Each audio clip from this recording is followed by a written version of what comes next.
Every year, the same man appears everywhere. In shopping malls, in ads, on millions of rooftops in a single night. Santa Claus. We're told he's about generosity, innocence, magic. But what if that story is only half the truth? Santa's journey from a real man to a global economic system reveals how money, trust, and power really work. Behind the Curtain 1. Gold, the first trust system. Long before Santa, banks, currencies, or governments, humans had a problem. They couldn't trust the future.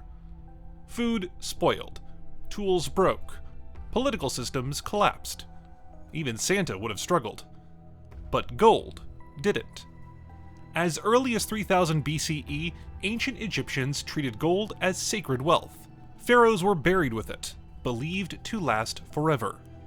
By 600 BCE, the Kingdom of Lydia minted the first standardized gold and silver coins. Wealth became portable, measurable, and trusted. Empires copied it immediately. Rome paid its legions in gold and silver. When Rome debased its coins in the 3rd century, inflation followed, and the empire weakened. The lesson? When trust in money fades, societies collapse. Even Santa would notice. And even today, central banks hold over 35,000 tons of gold. Not because it's productive, but because it survives failure. Behind the Curtain 2. Money had to move. Gold is great at storing value, terrible at moving it. If everyone hoards, trade stops. Even Santa can't deliver presents that way. Societies created money, not to store value, but to force circulation. China pioneered paper money during the Song Dynasty, 11th century.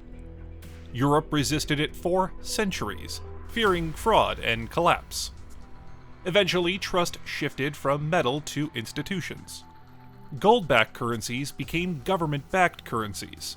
And finally, fiat money, backed by belief alone. Modern money works only if people keep spending. When spending slows, recessions begin. When belief cracks, systems panic. This is where culture becomes a financial tool. Behind the Curtain 3.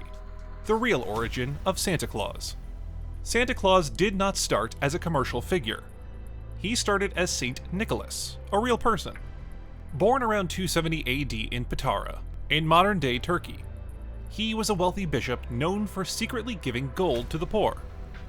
His most famous act involved throwing bags of gold through a window to save 3 sisters from being sold into slavery. That detail matters. Nicholas didn't give toys. He gave gold. After his death, he became the patron saint of children, sailors, and merchants. By the Middle Ages, his feast day, December 6th, became a gift-giving tradition across Europe. In the Netherlands, he became Sinterklaas. When Dutch settlers arrived in America in the 17th century, they brought him with them. But America transformed him. In 1823, the poem A Visit from St. Nicholas reimagined him as a cheerful flying gift-bringer. By the late 1800s, illustrators gave him a round body and friendly face. By the 1930s, Coca-Cola had made Santa Claus a recognizable figure across the globe. This wasn't accidental. The modern Santa emerged exactly when mass consumer economies needed synchronized spending. Santa did something revolutionary. He made spending moral. Through Santa, buying gifts became generosity. Consumption became love. Spending became duty. Parents weren't overspending, they were doing it for the children. December became economically critical. Even today, a weak Christmas season can collapse retail giants. Santa isn't a character, he's infrastructure. Behind the Curtain 5. The annual cycle. December ends. Credit card bills arrive. Spending collapses in January. Historically, this is when savings rates rise, risk appetite falls, interest in gold increases. This pattern repeats year after year. Santa accelerates spending. Gold absorbs fear afterward. Governments do the same thing. They promote consumption publicly, while quietly increasing gold reserves privately. Behind the Curtain 6. The Golden Legacy of Christmas. Even after St. Nicholas became Santa, the symbolism of gold didn't vanish. Gold coins, gold-wrapped chocolate, gold tinsel, all reminders of wealth, generosity, and trust. Medieval Europe's Christmas gifts were coins, food, and essentials. Giving gold showed status and reinforced social bonds and economic stability. Santa inherited that system without most people realizing it. Behind the Curtain 7. The Commercial Takeover. By the late 19th century, urbanization changed Christmas dramatically. Stores wanted customers. Advertisers wanted attention.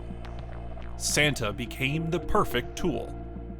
Recognizable figure, associated with generosity, embedded in a season of obligatory giving. Illustrators like Thomas Nast and companies like Coca-Cola standardized him.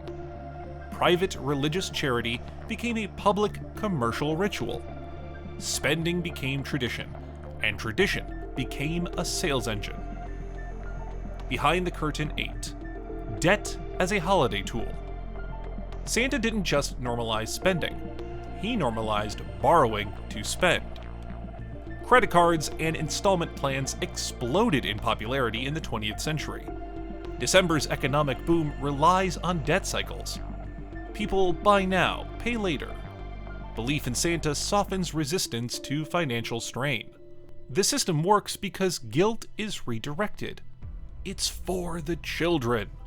Modern Santa turns emotional trust into financial trust. Behind the Curtain 9. The Psychology of Gifts. Santa isn't just about money. He's about behavioral economics. Humans respond to stories, symbols, and rituals. Giving feels good, triggers dopamine. Receiving feels good, reinforces spending behavior. The magic of Santa masks the real purpose, stimulating circulation of wealth. Cultural rituals and financial systems have always been intertwined. Christmas is a perfect example, a holiday engineered to align human behavior with economic goals.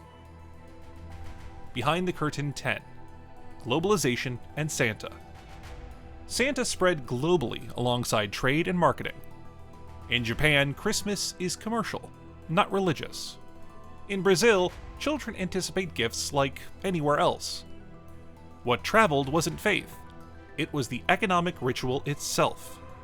Santa became a universal signal. Spend money, reinforce trust, circulate wealth. Gold may be hidden in vaults, but Santa keeps the economy moving in plain sight. Behind the Curtain 11. The future of Santa and money. Digital currencies, NFTs, and online shopping are the next evolution. The mechanics are the same. Trust is key. Circulation is essential. Symbolism drives behavior. Santa may one day exist only in apps and augmented reality, but the function will remain. He'll keep moving wealth, shaping behavior, and preserving trust, just like he has for centuries. The Big Insight. From gold coins to credit cards, from St. Nicholas to Coca-Cola's Santa, one truth remains. Santa is not just a story. He is a system, a centuries-old behavioral engine designed to keep wealth flowing and trust alive. Next time you see Santa on a rooftop or in a shopping mall, remember, you're participating in a ritual older than banks, older than governments, older than America itself. If you enjoy real history explained through money and power, subscribe for more deep dives into how the world actually works. And tell us in the comments, did you know Santa Claus started with bags of gold? We've also added credible sources and data references in the YouTube description, so you can verify the details yourself. Thanks for watching.